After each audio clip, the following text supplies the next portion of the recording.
Hello everyone, welcome to all rounder siblings. आज हम करेंगे ICSE board class 8th chemistry, जिसके चैप्टर नंबर 3 तक हम ऑलरेडी कंप्लीट कर चुके हैं with exercises and question answers. I hope आप सभी ने वो सभी पार्ट्स अच्छे से देखे हैं। एंड आपको अगर सीरीज वाइज सारी वीडियोस चाहिए तो वो आप प्लेलिस्ट सेक्शन में जाकर देख सकते हैं। सारी प्लेलिस्ट, हर सब्जेक्ट की प्लेलिस्ट सीरीज वाइज अपडेटेड है, ठीक है। जैसे part first, part 2, then exercises, question answers, इस तरीके से सारी प्लेलिस्ट अपडेटेड है।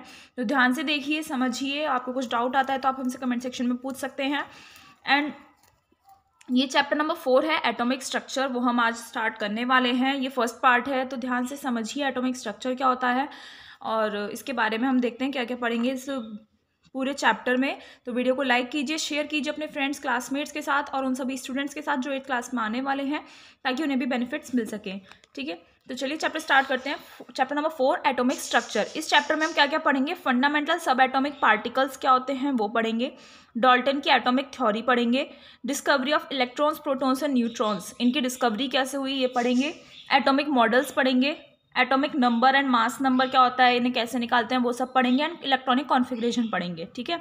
ये सभी टर्म्स हम इस चैप्टर में पढ़ने वाले हैं और थोड़ा ब्रीफली पढ़ेंगे, अच्छे से आपको समझ में आएगा। तो इस चैप्टर का अब हम माइंड मैप देख लेते हैं। एटॉमिक स्ट्रक्चर, इसमें शेल्स होते हैं। एटॉमिक स्ट्रक्चर में क्या होते हैं? शेल्स होते हैं। शेल्स क्या होते हैं? न्यूक्लियस के चारों तरफ होते हैं, ठीक है। ये होता है आपको यहाँ पर ऐसे दिखाई मिलेंगे आपको आगे चैप्टर में। ये आपका क्या हो गया? न्यूक्लियस हो गया और इसके चारों तरफ ऐसे ये होते हैं राउंड राउंड, तो इन्हें हम शेल्स बोलते हैं, ठीक है। इन शेल्स में क्या होता है? Contains electrons only. इन शेल्स में सिर्फ इलेक्ट्रॉन्स प्रेजेंट रहते हैं, ठीक है।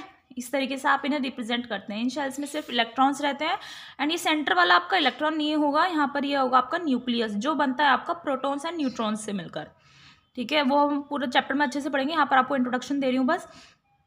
इसमें क्या होते हैं? इसके शेल्स में इलेक्ट्रॉन्स होते हैं, ठीक है। एटॉमिक स्ट्रक्चर जो होता है उसमें हम मास नंबर, एटॉमिक नंबर पढ़ेंगे। मास नंबर कैसे बनता है? Number of protons plus neutrons, that means nucleus. Nucleus बनता है आपका किससे? प्रोटॉन प्लस न्यूट्रॉन से। तो अगर प्रोटॉन प्लस न्यूट्रॉन यानी कि मास नंबर हो गया। एंड एटॉमिक नंबर क्या हो गया? Number of protons. जितने प्रोटॉन्स होते हैं उतना ही वो आपका एटॉमिक नंबर होगा।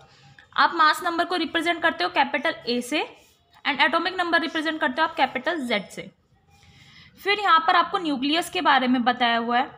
एटॉमिक स्ट्रक्चर में ये जो सेंटर में न्यूक्लियस होता है इसके बारे में बताया हुआ है। थोड़ा सा सेंटर में प्रेजेंट रहता है न्यूक्लियस आपका, हमेशा पॉजिटिव रहेगा। पता है ये जो इलेक्ट्रॉन्स, प्रोटॉन, न्यूट्रॉन्स हम पढ़ेंगे इस चैप्टर में, उनके भी चार्जेस होते हैं उन पर, ठीक है। जिससे क्या होता है, जो भी आप एटम्स पढ़ते हो इसमें, जैसे हाइड्रोजन पढ़ा तो उस पर पॉजिटिव चार्ज होता है, ब्रोमीन होता है तो उस पर नेगेटिव चार्ज होता है। ये सब चार्जेस कैसे आते हैं? इन इलेक्ट्रॉन्स की वजह से होते हैं, तो वो हम पढ़ेंगे।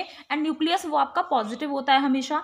Nucleus contains protons and neutrons, अभी बताया था। न्यूक्लियस में प्रोटॉन एंड न्यूट्रॉन्स प्रेजेंट रहते हैं एंड जो इलेक्ट्रॉन्स होते हैं वो शेल्स में मूव करते हैं। Nucleus, isotopes have different number of neutrons in their nucleus. जो आइसोटॉप्स होते हैं, इसमें हम आइसोटॉप्स पढ़ेंगे, वो क्या होते हैं? उनमें डिफरेंट नंबर ऑफ न्यूट्रॉन्स पाए जाते हैं उनके न्यूक्लियस में। जिसके न्यूक्लियस में डिफरेंट नंबर ऑफ न्यूट्रॉन्स पाए जाते हैं उन्हें हम आइसोटॉप्स बोलते हैं। नंबर ऑफ न्यूट्रॉन्स, अगर आपको नंबर ऑफ न्यूट्रॉन्स निकालना है तो कैसे निकालोगे? Mass number minus atomic number. Neutrons निकालने हैं तो मास नंबर क्या हो गया? Proton plus neutron. And atomic number क्या हो गया? नंबर ऑफ प्रोटॉन्स, तो आपका न्यूट्रॉन आ जाएगा। जैसे एग्जांपल दिया हुआ है, number of neutrons present in helium atom. Helium atom जो होता है आपका, हीलियम आप ऐसे लिखते हो, ठीक है। तो इसका जो न्यूट्रॉन्स अगर आपको निकालने हैं तो हम इसे कैसे रिप्रेजेंट करते हैं? आप लिखते हो ऊपर 4 और नीचे 2, तो 4 माइनस 2 यानी कि मास नंबर क्या हो गया इसका? 4, जो ऊपर लिखा रहता है ना, जिस भी एलिमेंट के ऊपर नंबर जो ऊपर साइड लिखा होगा, टॉप पर लिखा होगा, उसे हम मास नंबर बोलते हैं। 2 क्या हो गया इसका? एटॉमिक नंबर हो गया, ठीक है। 2 एटॉमिक नंबर हो गया, यानी कि 2 प्रोटॉन्स प्रेजेंट रहते हैं एंड 4 माइनस 2 आपके 2 हो गए, तो 2 आपके इसमें न्यूट्रॉन्स प्रेजेंट हैं। इस तरीके से हम कैलकुलेट करना सीखेंगे। पूरा माइंड मैप है। अब हम आगे बढ़ते हैं। Have you ever wondered what an atom looks like? क्या आपने कभी सोचा है कि एटम कैसा दिखता होगा? व्हाट डज इट कंटेन, उसमें क्या होता है? John Dalton, Rutherford and J Thomson, 3 scientist हैं। इनके बारे में बहुत अच्छे से हम आगे मॉडल्स, जो हम एटॉमिक मॉडल्स पढ़ने वाले हैं, इन्होंने दिए हैं, वो पढ़ेंगे हम। तो John Dalton, Rutherford and J Thomson, they conducted experiments, उन्होंने बहुत सारे एक्सपेरिमेंट्स किए and arrived at the structure of an atom, और उन्होंने मिलकर एक एटम का स्ट्रक्चर बनाया। वी नो दैट, हमें पता है, atoms and molecules are the smallest particles of matter. हमें पता है कि एटम्स और मॉलिक्यूल्स जो होते हैं मैटर के स्मॉलेस्ट पार्टिकल होते हैं। लास्ट चैप्टर में भी हमने यही पढ़ा था, एलिमेंट्स वगैरह पढ़े थे ना, तो उसमें कोई भी मैटर है, कोई भी चीज़ है, उसका सबसे स्मॉलेस्ट पार्टिकल क्या होता है? एटम या फिर molecule. Differentiate between the characteristics of atoms and molecules. Atoms and molecules के कैरेक्टरिस्टिक्स में डिफरेंस देना है आपको, वो हमने पहले पढ़ रखा है। And what do you mean by atomicity? Atomicity क्या होता है, ये सब हम इसमें पढ़ने वाले हैं, तो ध्यान से सुनिएगा। It has been believed since ancient times that, ancient time से यानी कि पुराने ज़माने से ये बिलीव किया जाता है, ये माना जाता है that matter can be divided into smaller and smaller particles, कि आप मैटर को डिवाइड कर सकते हो स्मॉलर एंड स्मॉलर पार्टिकल्स में। तो एटॉमिक स्ट्रक्चर रेफर्स, अभी एटॉमिक स्ट्रक्चर हम इस पूरे चैप्टर में पढ़ने वाले हैं, तो एटॉमिक स्ट्रक्चर क्या होता है ये पता होना चाहिए। It refers to the structure of an atom comprising of a nucleus present in the center in which the protons, positively charged subatomic particles, and the neutrons, neutral subatomic particles are present. Atomic structure क्या होता है? किसी भी atom का structure. Atomic structure means structure of an atom, जिसमें आपका nucleus होता है, जो आपका सेंटर में प्रेजेंट रहता है न्यूक्लियस। उस न्यूक्लियस में आपके प्रोटॉन्स होते हैं प्लस न्यूट्रॉन्स होते हैं। प्रोटॉन पे पॉजिटिव चार्ज होता है, न्यूट्रॉन पे न्यूट्रल यानी कि नो चार्ज। प्रोटॉन्स पे कोई भी चार्ज नहीं होता है। एंड नेगेटिवली चार्ज सब atomic particles called electrons revolve around the nucleus.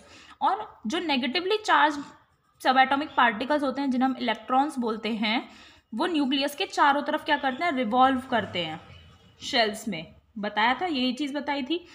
तो मैटर के 3 सब एटॉमिक पार्टिकल्स होते हैं। एटम के 3 सब एटॉमिक पार्टिकल्स होते हैं, यानी कि आप एटम को फर्दर डिवाइड कर सकते हो। तो फर्दर डिवाइड करने पर 3 एटम्स आपको मिलते हैं, सब एटॉमिक पार्टिकल्स, जिन्हें हम बोलते हैं वो हैं आपके इलेक्ट्रॉन्स, प्रोटॉन्स एंड न्यूट्रॉन्स। ठीक है, उन पर चार्ज होता है। इलेक्ट्रॉन पे नेगेटिव होता है, पी से पॉजिटिव हो गया तो प्रोटॉन हो गया, एन से न्यूट्रॉन यानी कि नो चार्ज, एंड इलेक्ट्रॉन्स आप समझ सकते हो नेगेटिव। ठीक है, आगे बढ़ते हैं। फंडामेंटल सब atomic particles. The Greek philosopher of the 5th century BC, 5th century BC के ग्रीक फिलोसोफर थे डेमोक्रिटस। क्या नाम था उनका? Democritus. He wondered what would happen if you cut a piece of matter such as an apple into smaller and smaller pieces. उन्होंने ये सोचा कि अगर हम किसी भी चीज़, कोई भी मैटर है, उसका एक पीस हम कट करें। ठीक है, हमने किसी भी मैटर, कोई भी मैटर लिया, कोई भी चीज़ ली, उसका हमने कट किया, और जैसे एप्पल लिया तो उसे हमने स्मॉलर एंड स्मॉलर पीसेज में करा, तो क्या होगा? उन्होंने ये सोचा। ही थॉट दैट, उन्होंने सोचा a point would be reached, एक ऐसा पॉइंट आएगा, आप उसे एक पीस ले लीजिए आप एप्पल का, उसे कट करते जाइए करते जाइए करते जाइए, बहुत छोटे छोटे टुकड़े कर दीजिए उसके। When matter could not be cut further into smaller pieces, तो एक ऐसा पॉइंट आएगा ना जब आप उस एप्पल को, उस पीस को आप फर्दर कट नहीं कर पाओगे, आएगा ऐसा point. Then he called these pieces atomos, तो उन्होंने वो उन छोटे छोटे पीसेस को बोला एटोमॉस, ग्रीक लैंग्वेज में बोला atomos. The word atom comes from atomos, जो वर्ड हम एटम पढ़ते आ रहे हैं और आगे पढ़ने वाले हैं केमिस्ट्री में, हायर क्लासेस में भी, तो वो वर्ड एटम एटोमॉस से आया है। एन एंशियंट ग्रीक वर्ड, एटोमॉस क्या है? एंशियंट, पुराना ग्रीक वर्ड है, जिसका मीनिंग होता है इनडिविजिबल, यानी कि जिसे आप फर्दर डिवाइड नहीं कर सकते, उसे हम बोलते हैं atom. However, his theory was not accepted by most of the scientists of that time. लेकिन डेमोक्रिटस ने जो ये थ्योरी दी थी, कौन सी थ्योरी? कि आप मैटर को कट करते जाइए तो एक ऐसा पॉइंट आएगा जहाँ पर आप उसे फर्दर स्मॉल पीसेस में कट नहीं कर सकते। तो ये जो उनकी थ्योरी थी, ये मोस्ट उस टाइम पर जो भी जितने भी साइंटिस्ट थे उन्होंने एक्सेप्ट नहीं करी थी, उन्होंने उस थ्योरी को स्वीकार नहीं किया था। लेटर बाद में महर्षि कन्नड़, एन इंडियन फिलोसोफर, वो तो ग्रीक फिलोसोफर थे, इंडियन भारतीय फिलोसोफर आए एक, जिनका नाम था महर्षि कन्नड़, स्टेटेड दैट, उन्होंने ये स्टेटमेंट दी, matter consist of very small indivisible particles termed as परमाणुज। ठीक है, भारतीय लैंग्वेज में लिखा हुआ है परमाणुज। तो उन्होंने, जो महर्षि कन्नड़ थे, उन्होंने ये बताया कि मैटर में बहुत छोटे छोटे इनडिविजिबल पार्टिकल्स होते हैं, यानी कि जिन पार्टिकल्स को डिवाइड नहीं किया जा सकता, ऐसे पार्टिकल्स होते हैं। तो उन इनडिविजिबल पार्टिकल्स को हम बोलते हैं परमाणुज, इन विच परम मीन्स अल्टीमेट एंड अणु मीन्स पार्टिकल्स। तो ये जो वर्ड है ना परमाणुज, ये 2 वर्ड से बना है, परम जिसका मीनिंग है अल्टीमेट, एंड अणु मीन्स पार्टिकल, अणु हिंदी में लिखते हो ना आप अणु, तो अणु मीन्स होता है आपका पार्टिकल। तो उन्होंने ये बताया, there are various types of परमाणुज and each of them exhibit some specific properties. उन्होंने ये भी बोला कि बहुत सारे तरह के परमाणु होते हैं और हर परमाणु की खुद की एक स्पेसिफिक प्रॉपर्टी होती है। इन 1808 में अ ब्रिटिश केमिस्ट नेम्ड, एक ब्रिटिश केमिस्ट थे जिन नाम है उनका जॉन डाल्टन, ही री introduced Democritus early ideas about the atom. ठीक है, तो क्या बोल रहा है कि स्टार्टिंग में डेमोक्रिटस ने बताया, उन्होंने अपनी थ्योरी दी। ठीक है, उस थ्योरी को ज़्यादा साइंटिस्ट ने क्या एक्सेप्ट नहीं किया था। उसके बाद महर्षि कन्नड़ा जो इंडियन फिलोसफर थे उन्होंने अपनी थ्योरी दी। फिर 1808 में जॉन डाल्टन आए, उन्होंने डेमोक्रिटस के जो आइडियाज़ थे, जो उनकी सोच थी एटम के बारे में, जो उनकी थ्योरी थी, उसे री इंट्रोड्यूस किया, उसे फिर से प्रकाशन में लाए, लोगों की सोच में लाए, लोगों को बताया उस थ्योरी के बारे में फिर से। तो जॉन डाल्टन की ही उस थ्योरी को, कौन सी थ्योरी को, जिसमें उन्होंने डेमोक्रिटस की जो सोच थी, जो आइडियाज़ थे एटम से रिलेटेड, उसको रीइंट्रोड्यूस किया था, तो उस थ्योरी को बताया था। तो उस थ्योरी को हम बोलते हैं डाल्टन्स एटॉमिक थ्योरी। समझ में आया? आई होप आप सभी को अच्छे से समझ में आ रहा है। कमेंट करके ज़रूर बताइएगा आपको समझ में आ रहा है। Dalton did many experiments that provided the evidence of atoms. Dalton ने बहुत सारे ऐसे एक्सपेरिमेंट्स किए थे जो हमें एविडेंस देते हैं एटम्स के बारे में, कि एटम्स होते हैं। डाल्टन ने ऐसे बहुत सारे एक्सपेरिमेंट्स किए जिससे हमें एविडेंस मिले, हमें प्रूफ मिला एटम्स के बारे में। फॉर एग्जाम्पल, एक एक्सपेरिमेंट के बारे में पढ़ते हैं हम। He studied the pressure of gases from which he concluded that, उन्होंने गैसेस का जो प्रेशर होता है उसके बारे में स्टडी करी थी, उसके बारे में एक्सपेरिमेंट किया था, जिससे उन्होंने ये कंक्लूड किया, ये रिजल्ट निकाला, ये कंक्लूजन आया that gases must consist of tiny particles in constant motion, कि गैसेस में बहुत छोटे छोटे पार्टिकल्स होते हैं जो कॉन्स्टेंटली मूव करते रहते हैं, रेगुलरली कॉन्स्टेंटली मोशन करते रहते हैं।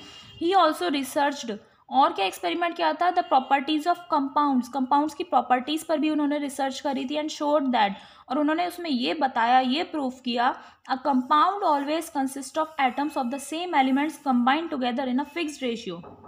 ये प्रॉपर्टी हमने पढ़ी थी। तो हमने कंपाउंड की ऑलरेडी प्रॉपर्टी अभी हम पढ़कर आए हैं कि कंपाउंड में हमेशा एटम्स होते हैं, जो एटम्स होते हैं वो हमेशा सेम एलिमेंट्स के होते हैं, जो फिक्स रेशियो में एक साथ कंबाइंड रहते हैं। उन्होंने ये भी प्रॉपर्टीज ऑफ कंपाउंड्स में बताया था। ऑन दी अदर हैंड, और उन्होंने क्या बताया, different compounds always consist of atoms of different elements और atoms of the same elements combined in different ratios.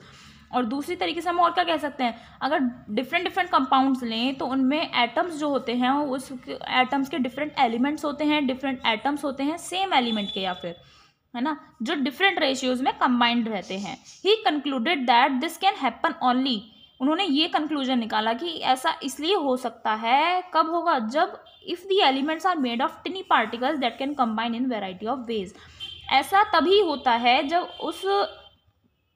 जब एलिमेंट्स टिनी पार्टिकल्स, यानी एलिमेंट्स जो हैं आपके छोटे छोटे पार्टिकल्स से बने होते हैं, और वो पार्टिकल्स अलग अलग तरीके से अरेंज हो सकते हैं, तभी ऐसा हो सकता है। कैसा हो सकता है कि सेम एलिमेंट्स के या डिफरेंट एलिमेंट्स के एटम्स कंबाइन होकर क्या कर रहे हैं, अलग कंपाउंड बना रहे हैं। तो ये जो काम होता है ये तभी होता है जब एलिमेंट्स जो टिनी पार्टिकल से मिलकर बनते हैं वो अलग अलग तरीके से अरेंज कर सकते हैं अपने आप को। फ्रॉम हिज रिसर्च, उन्होंने जितनी भी रिसर्च करी थी, जितने भी एक्सपेरिमेंट्स किए थे, Dalton developed the theory of atom. तो डाल्टन ने एक थ्योरी ऑफ एटम बताई थी, उस थ्योरी को हम बोलते हैं Dalton's atomic theory. The main postulates of his theory are, उन्होंने क्या क्या पॉइंट्स बताए थे इस थ्योरी में, वो आपको ये पॉइंट्स जरूर लर्न करने हैं, बहुत इंपॉर्टेंट पॉइंट्स हैं ये। ठीक है, एक आधा क्वेश्चन तो आ ही जाता है एग्जाम में, टीचर्स दे देते हैं। Matter is made up of very टिनी particles called atoms. उन्होंने सबसे पहला पॉइंट ये बताया कि मैटर जो है बहुत छोटे पार्टिकल्स का बना होता है, उन बहुत सारे छोटे जो पार्टिकल्स होते हैं उन्हें हम बोलते हैं एटम्स। एटम्स क्या होते हैं, दे आर इंडिविजिबल पार्टिकल्स, वो इंडिविजिबल पार्टिकल्स होते हैं, यानी कि आप उन्हें फर्दर डिवाइड नहीं कर सकते हो, which can not be created और डिस्ट्रॉयड। और उन एटम्स को आप ना तो क्रिएट कर सकते हो ना ही डिस्ट्रॉय कर सकते हो। Atoms of the same element are identical to each other in mass and properties. जो सेम एलिमेंट के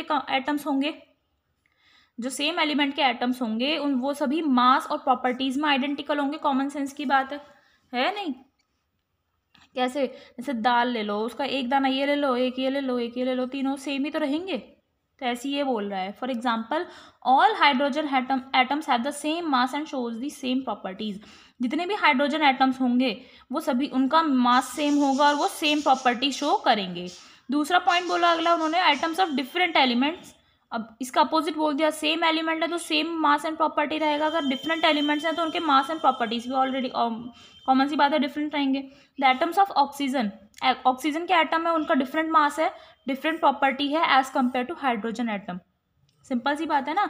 अब यहाँ पर दाल का तो गोल है देखो, और चावल का ऐसा लंबा सा दाना होता है ऐसा, दोनों की अलग हो गई ना प्रॉपर्टीज, तो यही चीज बोल रहा है। Atoms of different elements, different elements के जो एटम्स होते हैं combine in whole number ratios to form compounds. Whole numbers आपको पता है, तो होल नंबर रेशियोज में कंबाइन होकर कंपाउंड्स बनाते हैं। होल नंबर्स यानी कि 1 से तो स्टार्ट होते हैं। For example 1 atom of oxygen combines with 2 atoms of hydrogen to form water. एक एटम ऑक्सीजन का 2 एटम और हाइड्रोजन के मिलकर क्या बनाते हैं, वाटर। तो अगर हमने लिख दिया H2O यानी कि 2 एटम हाइड्रोजन के और 1 एटम ऑक्सीजन का मिलकर क्या बनाते हैं, वाटर बनाते हैं। The relative number and kinds of atoms are constant in a given compound. किसी भी कंपाउंड में जितने भी एटम्स होंगे उनका नंबर और काइंड ऑफ एटम कांस्टेंट रहते हैं, सेम रहते हैं। For example water will always contain hydrogen and oxygen combined in the ratio 1:8 by mass. ठीक है, तो क्या बोल रहा है, वाटर में हमेशा हाइड्रोजन एंड ऑक्सीजन रहते हैं जो रेशियो में कंबाइंड रहते हैं 1:8 में, फिक्स्ड रेशियो में ही रहेगा हमेशा। If they combine in a different ratio, अगर डिफरेंट रेशियो में कंबाइन होंगे 1:8 से अलग किसी रेशियो में कंबाइन होंगे तो एक नया डिफरेंट कंपाउंड बन जाएगा। इसलिए जितने भी काइंड ऑफ एटम्स होंगे वो एक गिवन कंपाउंड में हमेशा कांस्टेंट रहते हैं। अगर उनका रेशियो चेंज हो गया तो अलग वो बन जाएगा कंपाउंड। ठीक है, तो ये डेल्टन ने अपने मेन पोस्टुलेट्स दिए थे अपनी थ्योरी में।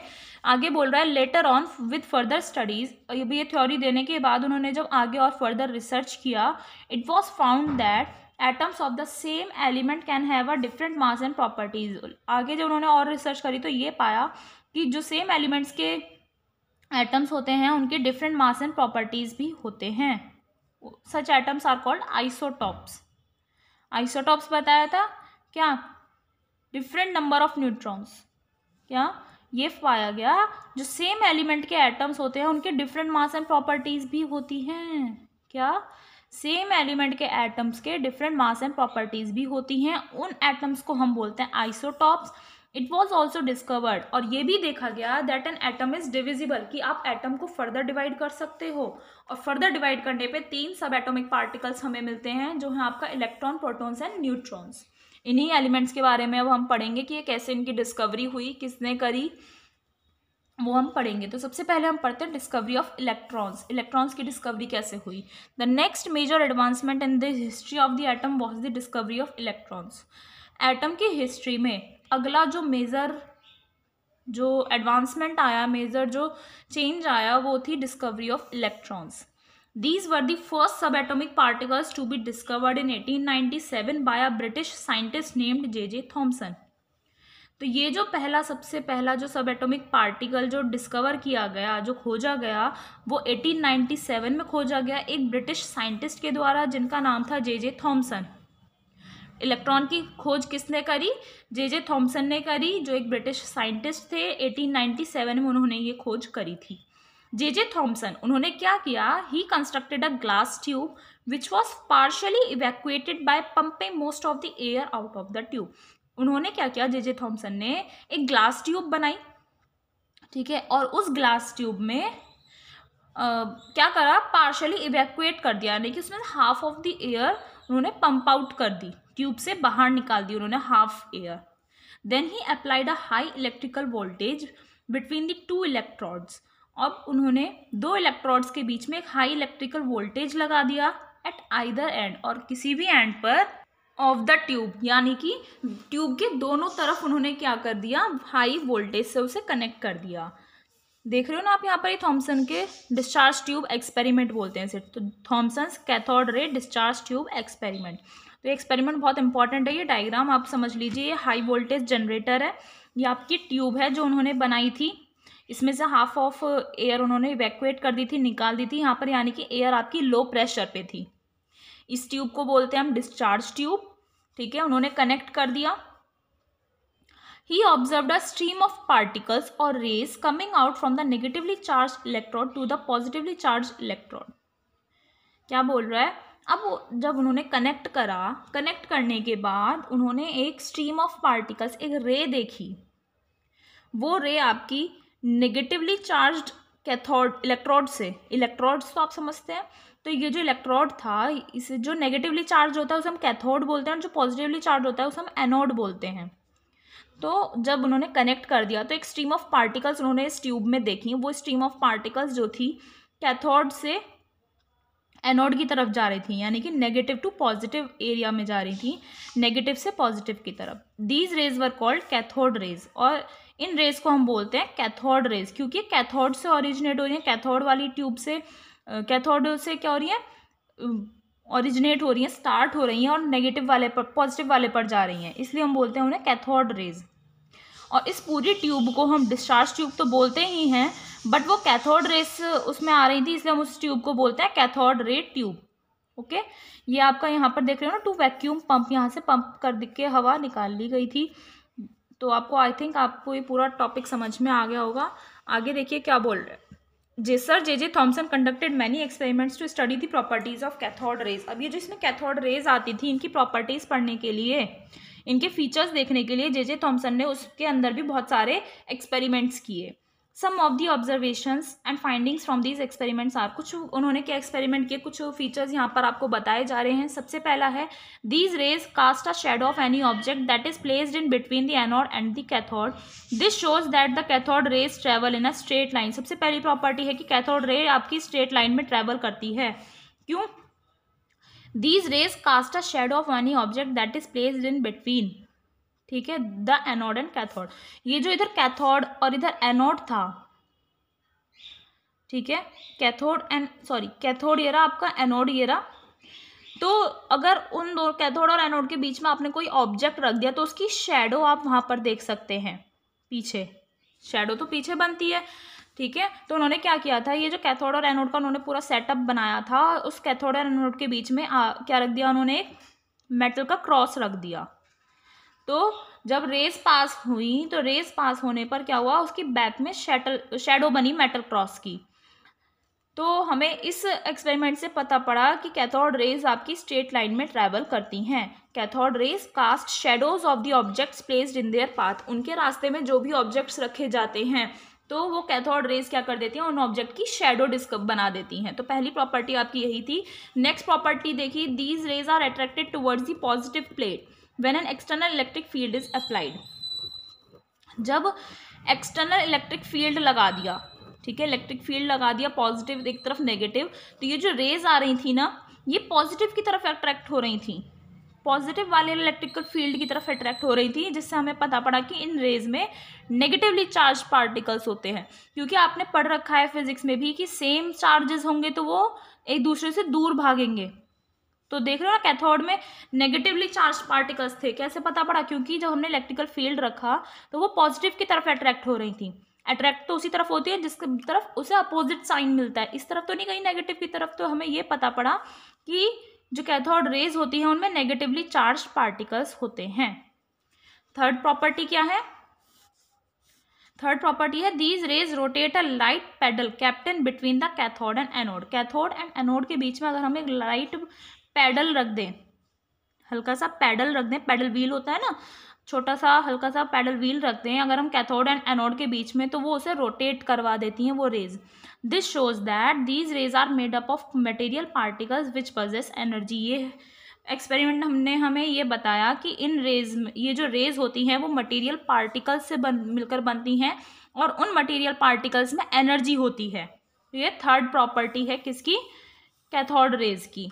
ये रेज की है, पूरे एक्सपेरिमेंट की नहीं है, कैथोड रेज जो उसमें से निकली थी उसकी है। कैथोड आपका नेगेटिव इलेक्ट्रोड होता है, नेगेटिवली चार्ज इलेक्ट्रोड होता है, तो इसलिए उससे जो रेज निकली वो नेगेटिव रेज थी। समझ में आया? नेक्स्ट प्रॉपर्टी क्या है? When different gases were used in the discharge tube. अब डिफरेंट गैसेज लगाई गई उस डिस्चार्ज ट्यूब में, अलग अलग तरह की गैसेज डाली गई। They all emitted cathode rays with similar mass and properties. तो उन सभी, अगर डिफरेंट गैस डाल दी ना तब भी कोई फर्क नहीं पड़ा, सभी कैथोड रेज तब भी आ रही थी same mass and same property के साथ। It was so concluded that cathode rays are made up of negatively charge particles. और इस एक्सपेरिमेंट से ये देखा गया कि कैथोड रेज जो होती हैं वो आपके नेगेटिवली चार्ज पार्टिकल से मिलकर बनी होती हैं। Okay. Sir J Thomson named these negatively charge particles present in the atoms electrons. तो सर जे थॉमसन ने इन नेगेटिवली चार्ज पार्टिकल्स को बोला electrons. Later studies revealed that the relative mass of an electron is 1/1840 atomic mass units AMU। बाद में जो studies की गई उससे पता पड़ा कि एक इलेक्ट्रॉन का जो रिलेटिव मास होता है वो 1/1840 एटॉमिक मास यूनिट्स यानी कि AMU होता है। एब्सोल्यूट मास कितना होता है एक इलेक्ट्रॉन का? 9 × 10⁻⁻28 gram. Electron is found to carry a negative charge. ठीक है, एक इलेक्ट्रॉन पर एक नेगेटिव चार्ज होता है, उस नेगेटिव चार्ज की वैल्यू कितनी होती है? 1.6 × 10⁻⁻19 कूलम्ब। रिलेटिव चार्ज जो होता है एक इलेक्ट्रॉन का वो होता है आपका -1। ओके, तो ये हमने इलेक्ट्रॉन की डिस्कवरी पढ़ ली। नेक्स्ट लेक्चर में हम discovery of protons and neutrons पढ़ेंगे एंड आगे का चैप्टर हम कंटिन्यू करेंगे।